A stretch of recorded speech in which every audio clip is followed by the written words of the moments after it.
Hello dear friends, तो मैं हूं आरती। संस्कृति पीसीएस यूट्यूब चैनल पे आप सभी का स्वागत है। तो उत्तर प्रदेश वाले हाजिरी लगाएंगे। हमारा एक ही टैगलाइन है, पढ़ेगा यूपी तभी तो बढ़ेगा यूपी। तो आज का आर्टिकल हमारा आबकारी नीति संबंधित। तो ऐसा निकल करके सामने आ रहा है कि भाई उत्तर प्रदेश की जो आबकारी नीति है उसकी वजह से बहुत बड़ी मात्रा में राजस्व में वृद्धि हुई है। अब यहाँ पर समझने की बात है कि उत्तर प्रदेश की आबकारी नीति आखिरकार है क्या, और क्या क्या नए बदलाव किए गए हैं, क्या क्या चेंजेस ऐसे किए उत्तर प्रदेश सरकार ने कि यहाँ पर इनके राजस्व में वृद्धि हुई। हमें पता है कि सरकार को जो है शराब से सबसे ज्यादा राजस्व प्राप्त होता है। उस जो है राजस्व का इस्तेमाल करके सरकार जो है शिक्षा, स्वास्थ्य और अन्य कल्याणकारी योजनाओं में खर्च करता है। कई बार आपने सुना होगा कि अगर शराब और सिगरेट और जो भी तंबाकू या पान मसाला है वो स्वास्थ्य के लिए हानिकारक है तो सरकार बैन क्यों नहीं कर देती, क्योंकि सरकार को बहुत बड़ी मात्रा में इनसे राजस्व प्राप्त होता है और उस राजस्व का इस्तेमाल वो गरीब लोगों की मदद के लिए करता है। फिर कई लोग बोलते हैं कि भाई शराब और सिगरेट और गुटखा से मरने वाले लोग भी गरीब होते हैं। उस पर डिबेट नहीं करेंगे। आज हम बात करने वाले हैं उत्तर प्रदेश की आबकारी नीति के बारे में। पहले हम पढ़ लेते हैं कि स्पेशल ऑफर को। तो संस्कृति आइस आपके लिए न्यू ईयर ऑफर लेकर के आए, जो कि शानदार मौका दे रहा है आपको। ऑफलाइन क्लासरूम्स में आपको 20% का डिस्काउंट मिलेगा, जो हमारी प्रयागराज और दिल्ली में संचालित हो रही है। नेक्स्ट हमारा है लाइव और ऑनलाइन कोर्सेज जो हमारे हैं, यहाँ पर अप टू 75% के साथ आपको 10% का एडिशनल ऑफ दिया जा रहा है। तो नंबर यहाँ पर लिखा है 9555124124, या फिर आप विजिट कर सकते हो sanskritiyis.com की वेबसाइट पर। ठीक है, आते टॉपिक पर वापस। टॉपिक हमारा है कि उत्तर प्रदेश सरकार की जो नई आबकारी नीति है उसके अनुसार बोला जा रहा है कि भाई इनको जो है अपने राजस्व में बहुत बड़ी वृद्धि हुई। तो राजस्व वृद्धि, निवेश प्रोत्साहन और रोजगार सृजन, तो तीनों तरीके से यहाँ पर बेहतरीन काम कर रहा है। बात करते हैं तो इनका कहना है कि हमने क्या किया, तकनीकी आधारित पारदर्शिता बढ़ाई है। मतलब सीसीटीवी हो गया, ऑनलाइन के माध्यम से रजिस्ट्रेशन हो गया, लॉटरी भी हमने देखा ऑनलाइन वगैरह होती थी। ये सब के माध्यम से इन्होंने अपने यहाँ पर जीरो टॉलरेंस नीति वगैरह लागू की और राष्ट्रीय स्तर पर ये चर्चा का विषय बनाए कि उत्तर प्रदेश की आबकारी नीति बहुत बेहतरीन है। अब हम बात कर लेते हैं प्रमुख बिंदुओं को लेकर के। आबकारी विभाग की पूरी जानकारी आपको जो है डिजिटल और पारदर्शी मिल जाएगी। नेक्स्ट है अवैध शराब पर सख्त कार्यवाही है, क्योंकि अवैध शराब जो है कई बार जहरीली भी होती है, जिसके वजह से लोगों की मौत हो जाती थी। और मोस्ट इंपोर्टेंट, अवैध शराब में सरकार को कोई राजस्व प्राप्ति नहीं होती है। रिकॉर्ड स्तर पर राजस्व संग्रह किया गया है। एथेनॉल उत्पादन में यूपी जो है देश का नंबर 1 बन गया है। हजारों युवाओं को यहाँ पर रोजगार मिल रहा है। अब बात करते हैं डिजिटल आबकारी प्रणाली के बारे में। तो नई व्यवस्था के अंतर्गत क्या है, आपने देखा होगा कि दुकानों के जो आवंटन होता है या जो नीलामी होती है वो ई नीलामी ऑनलाइन माध्यम से की जा रही है। तो एक ही व्यक्ति को बार बार जो है ठेका नहीं मिलेगा, सर्कुलेट हो रहा है और लोगों को मौका मिल रहा है। लाइसेंस निर्गमन ऑनलाइन कर दिया गया है। लेबल अप्रूवल, एमआरपी वगैरह हो गया, ये सारी चीजें कहाँ होती हैं, ऑनलाइन हो रही हैं।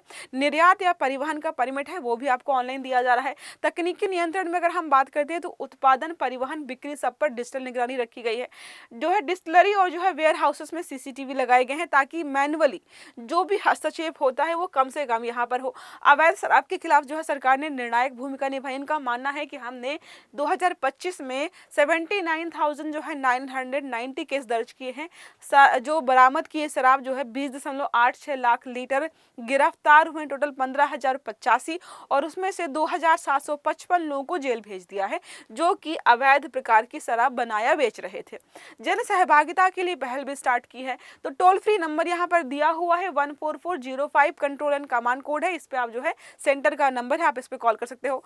यूपी एक्साइज सिटीजन ऐप भी है, जिसमें शराब की वैधता चेक करने के लिए, शिकायत दर्ज करने के लिए आपको सुविधाएं यहाँ पे दी जाए। सोचिए उत्तर प्रदेश में इस स्तर की प्रणाली विकसित की गई है। राजस्व में ऐतिहासिक वृद्धि क्यों है, तो नंबर्स देख लेते हैं। तो इनका मानना है कि भाई 2025-26 फाइनेंशियल ईयर हम बात करते हैं नवंबर तक, तो कुल राजस्व जो इन्होंने इकट्ठा किया 35,144.11 करोड़ इकट्ठा किया है, जो कि पिछले वर्ष की तुलना में 15.59% ज्यादा है। और अतिरिक्त आय जो इन्हें हुई है वो है 4,741.77 करोड़। तो यह राज्य के वित्तीय, स्वास्थ्य और नीति के लिए प्रभावशाली है और यह दर्शा भी रहा है कि भाई इनको लाभ हो रहा है। अब जो इनको ज्यादा पैसा मिला है वो सरकार क्या करेगी, कल्याणकारी योजनाओं में खर्च करेगी, इसीलिए ये राजस्व इकट्ठा किया जा रहा है। अब एथेनॉल उत्पादन में हमने देखा है कि 142 करोड़ लीटर उत्पादित किया है, जो कि देश में सबसे ज्यादा यहाँ पर उत्पादित किया जाए। तो एथेनॉल ब्लेंडिंग का जो लक्ष्य है उत्तर प्रदेश कल को उसमें भी आगे आपको दिखाई देगा। निवेश और रोजगार के बारे में बात करते हैं तो इन्वेस्ट यूपी के तहत इन्वेस्ट यूपी एक डिजिटल मुहिम चलाई जा रही है, जिसमें सरकार कोशिश करे कि ज्यादा से ज्यादा इन्वेस्टर्स जो है यूपी में आए। अब 140 एमओयू इन्होंने साइन भी कर लिए हैं, 35 परियोजना चालू कर दी गई है। कुल निवेश जो है 4000 करोड़ रुपए का है। रोजगार सृजन में 5000 से ज्यादा युवाओं को रोजगार मिलने वाला है, जिसमें ग्रीन एनर्जी है, कृषि आधारित उद्योग है और औद्योगिक विकास को बल मिलेगा। अब बात करते हैं औद्योगिक विकास और जो है यूपी का मॉडल क्या है। तो शराब, बियर, वाइन, अल्कोहल आधारित उद्योगों को बढ़ावा देना, ये इस नियम के तहत बोला जा रहा है। सप्लाई चेन, लॉजिस्टिक्स और पैकेजिंग सेक्टर में वृद्धि होगी। तो जब इनकी वृद्धि होगी तो पैकेजिंग के लिए भी तो लोगों को जो है काम करना पड़ेगा, रॉ मटेरियल चाहिए जो कि कृषि उत्पाद होगा। तो एमएसएमईज और ग्रामीण अर्थव्यवस्था को यहाँ पर रफ्तार मिलेगी। Ease of doing business of UP यहाँ पर जो है इसको मजबूती मिल पाएगी, ये सारा बोला जाता है। नई आबकारी नीति के व्यापक लाभ क्या है? पारदर्शी शासन होगा, संगठित और नियंत्रित शराब की बिक्री हो सकती है, राजस्व प्लस रोजगार प्लस निवेश, तो ट्रिपल है यहाँ पे भाई, ट्रिपल बूस्टर इफेक्ट हमें देखने को मिलेगा उत्तर प्रदेश में। सामाजिक सुरक्षा और कानून व्यवस्था में सुधार, यूपी को नीति नवाचार का राज्य मॉडल जो है बनाने की बात की गई है। अब हम इतनी देर से आबकारी नीति पढ़ रहे हैं, तो आखिरकार आबकारी नीति होती क्या है? आबकारी नीति बस शराब से जुड़ी हुई नीति है। देखा, राज्य सरकार द्वारा बनाई गई वह नीति जो शराब एवं अल्कोहल के उत्पाद जो भी होते हैं और उत्पादन, भंडारण, परिवहन, बिक्री और कर को नियंत्रित करती है। तो ए से लेकर के जेड तक जो भी शराब से चीजें संबंधित है सबको नियंत्रित करती है, उसी को हम आबकारी नीति कहते हैं। आबकारी का अर्थ यहाँ पर क्या होता है? उत्पाद या बिक्री पर लगाया जाने वाला कर। ठीक है, संवैधानिक आधार क्या है? तो अनुसूची आपको जो है 7वीं अनुसूची में जो है आपको देखने को मिल जाएगा, जिसके तहत ये राज्य सूची के अंतर्गत आता है। तो नीति का आधार या जो भी काम करने का अधिकार किसके पास है? राज्य सरकार के पास है। किस पर लागू होता है? ये देख लिया, शराब पर है। नीति के मुख्य उद्देश्य क्या है? तो राजस्व संग्रह, अवैध सरकार पर नियंत्रण और सामाजिक संतुलन और उद्योगों का विकास हो पाए। राजस्व का महत्व क्यों है? क्योंकि सबसे ज्यादा राजस्व इसी क्षेत्र से प्राप्त होता है। अवैध शराब पर भूमिका, उनको जो है जब्त करना, रोकना, जो लोग उनमें लिप्त हैं उनको जो है सजा दिलाना।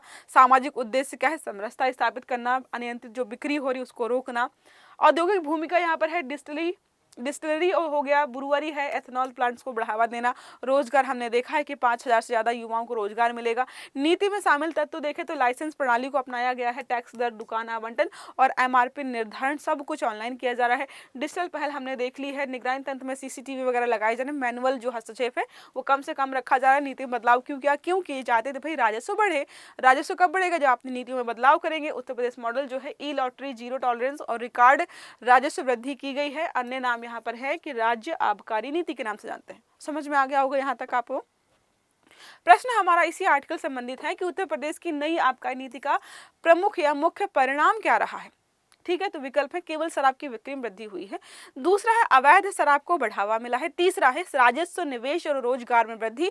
और चौथा और आखिरी बोल रहा है कि भाई उद्योगों पर नकारात्मक प्रभाव पड़ा है। जब तक आप इस प्रश्न का उत्तर दीजिए तब तक आपको स्पेशल ऑफर के बारे में जानकारी दे देती हूँ। तो न्यू ईयर ऑफर चल रहा है संस्कृति ऐसा आपके लिए लेकर के, जो कि 3 जनवरी 2026 तक चलने वाला है। यूपीएससी के फाउंडेशन कोर्स जो हमारे प्री प्लस मेंस के, यहाँ पर आपको अप टू 75% के साथ साथ आपको 10% का एडिशनल डिस्काउंट दिया जाए, जिसके माध्यम से आप जीएस ओनली 40,000 में ले सकते हो। बात करते हैं कंप्लीट आपका जीएस प्लस सी सेट प्लस कंपलसरी इंग्लिश और प्रीलिम्स की टेस्ट सीरीज के साथ ये बैच आपको मिलेगा 50,000 में। नंबर दिया है 9555124124, या फिर आप विजिट कर सकते हो sanskritis.com की वेबसाइट पर। अगर आर्टिकल अच्छा लगा है तो लाइक करना है, वीडियो को जो है और चैनल को सब्सक्राइब करना है, ताकि जितने भी इस प्रकार के आर्टिकल्स हैं वो सारे आपको समय पर मिलते रहें। तो अच्छे से पढ़िएगा। Have a good day. Thank you.